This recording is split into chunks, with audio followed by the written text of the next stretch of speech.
RCF. C'est dans la capitale des Flandres que nous emmène l'entretien avec un évêque cette semaine, Monseigneur Laurent Leboulch, archevêque de Lille. Bonjour. Bonjour à tous. Dans moins de 2 semaines, le carême, vous en profitez pour lancer une grande démarche diocésaine. Alors si vous voulez bien, on va prendre le temps de comprendre de quoi il s'agit. Vous invitez les baptisés à se retrouver par petite fraternité. Pour qui, pourquoi, pour y faire quoi ? Eh bien pour se relancer dans la conversion à l'évangile. C'est aussi simple que ça. J'invite donc tous les baptisés à se retrouver d'une manière ou d'une autre, de préférence aux petites fraternités, mais pas que, parce qu'il y a d'autres propositions qui sont faites dans la petite plaquette qui vient de sortir. Se retrouver en fraternité pour mieux entrer dans la parole, ou mieux se laisser rejoindre par la parole de Jésus. Ça veut dire que chaque baptisé là est concerné. Ah bah bien sûr, on est tous concernés par la parole de Jésus, et donc il s'agit de réapprendre ensemble, alors certains le font déjà, mais à mieux écouter la parole dans la prière et le partage fraternel pour se laisser transformer par elle, parce que je crois à la puissance transformatrice de la parole de Dieu, qui peut vraiment éclairer nos vies, nous apporter du stimuli dans nos vies, etc., et rayonner de cette parole autour de nous. Donc c'est vraiment une proposition forte. Je me dis que l'Église est née dans les petites fraternités. Elle n'est pas née dans une immense... tout de suite, ça n'a pas été tout de suite un immense corps. C'est commencé par des petites cellules, des petites fraternités. On parle de 3, 4, 5, 10, 15 personnes. Une petite fraternité, c'est quoi ? Oh, c'est entre 7 et 10. Et parce qu'on a besoin de ces lieux de confiance, ces lieux d'échange en proximité. On se laisse davantage pénétrer par la parole, où on prend le temps de se laisser interroger par la parole. Je crois que c'est essentiel, et c'est par là que se diffuse l'évangile. L'idée, c'est de relancer une perspective un peu missionnaire de notre Église, qu'on ne se contente pas du minimum les uns et les autres, mais qu'on se sente investi, que chaque baptisé se sente investi de la responsabilité de se laisser transformer par la parole et de l'annoncer à tous. C'est ça l'idée. Concrètement, combien de groupes qui se retrouvent ? Alors je suis très content parce que le nombre de plaquettes on a invité les paroisses, les écoles, enfin toutes les structures d'église, tous les mouvements à faire commande, et je crois qu'on a eu 17 000 commandes, donc c'est quand même considérable. 17 000 ? Oui.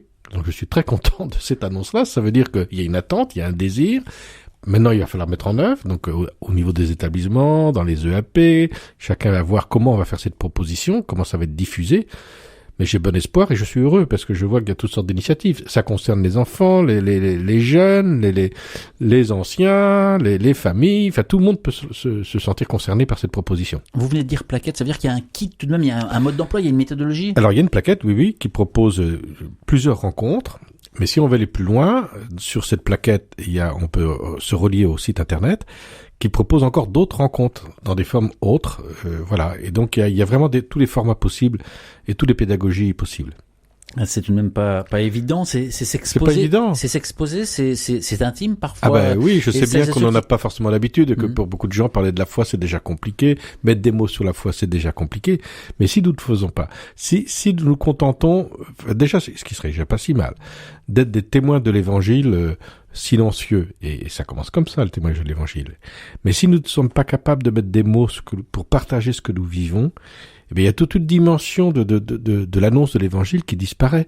Et aujourd'hui, les gens ont besoin non seulement de voir des gestes, c'est premier. S'il n'y a pas des gestes, c'est pas la peine de poser des mots si on ne fait pas les gestes. C'est essentiel. Mais s'il n'y a pas des mots qui se relient aux gestes, les gens ne comprennent pas. Ils n'ont plus les codes. Ils ont besoin de recevoir ce message. Donc c'est un peu l'idée qui est proposée. Et donc, si certains ne se sentent pas investis d'un esprit missionnaire, qui préfèrent avancer à leur rythme, finalement, vous leur dites, c'est pour vous aussi. Ah, mais oui, et puisque chacun avancera à son rythme de toute manière. Mais c'est pour tout le monde. C'est dans l'esprit de la joie de l'évangile du Pape François. Hein. Chaque baptisé a sa part, prend sa part dans la mission de l'Église. Alors, ça va peut-être faire des déplacements pour certains. Je sais bien, dans les tempéraments, on n'a pas forcément envie de parler, on n'a pas forcément. Mais quand on fait l'expérience, c'est toujours quelque chose de beau et de stimulant. Et donc j'invite ceux qui n'ont jamais vécu ce genre d'expérience à s'y lancer, parce que je ne doute pas que c'est quelque chose d'heureux et qui peut vraiment les aider dans leur vie spirituelle.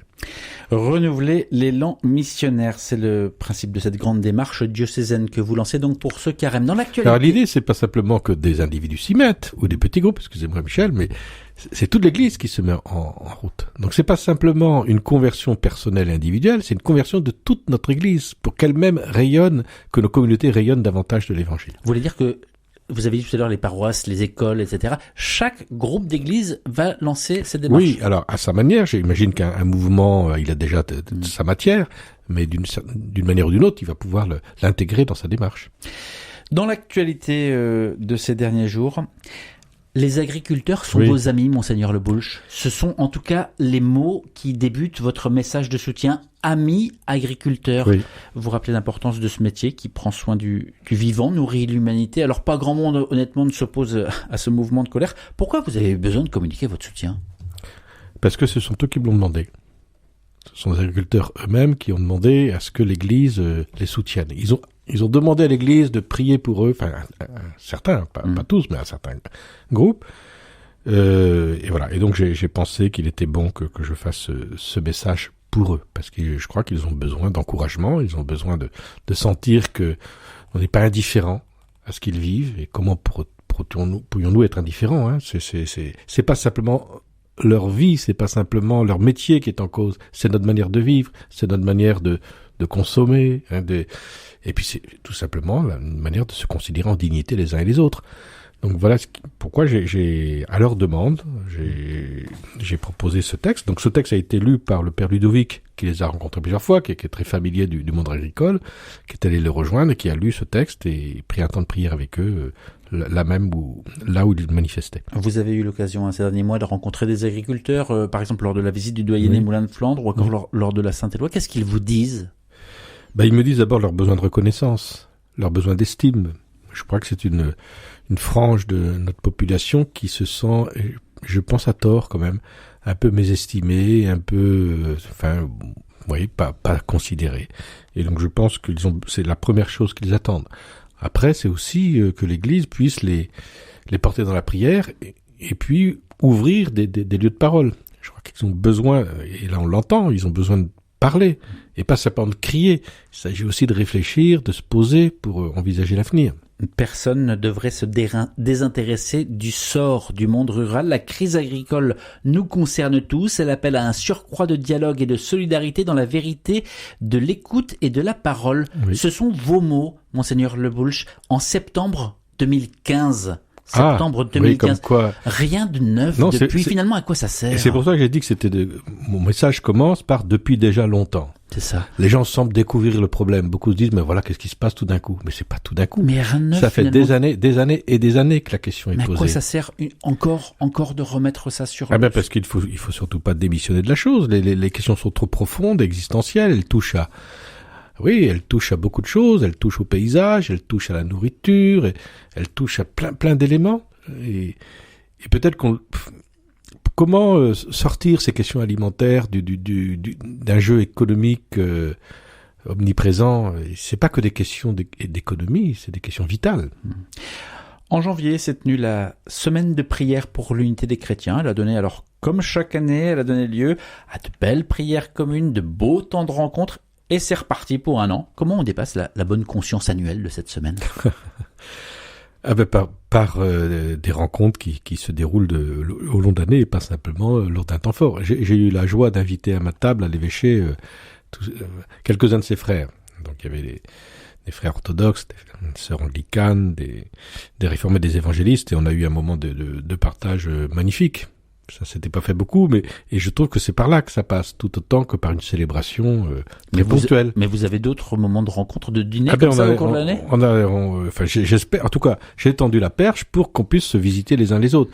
Donc je pense que ça va se faire. Il y a un pasteur qui était intéressé pour donner suite.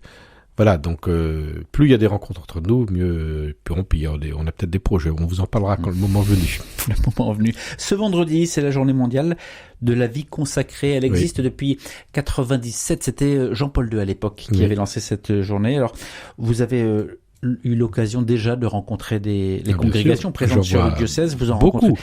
Quel regard vous posez sur leur présence, sur le sens de leur engagement, sur leur réalité ?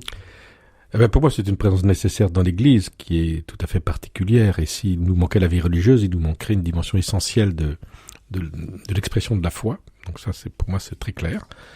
C'est pas simplement... c'est assez paradoxal parce que à la fois, les gens pensent connaître très bien les religieux et les religieuses.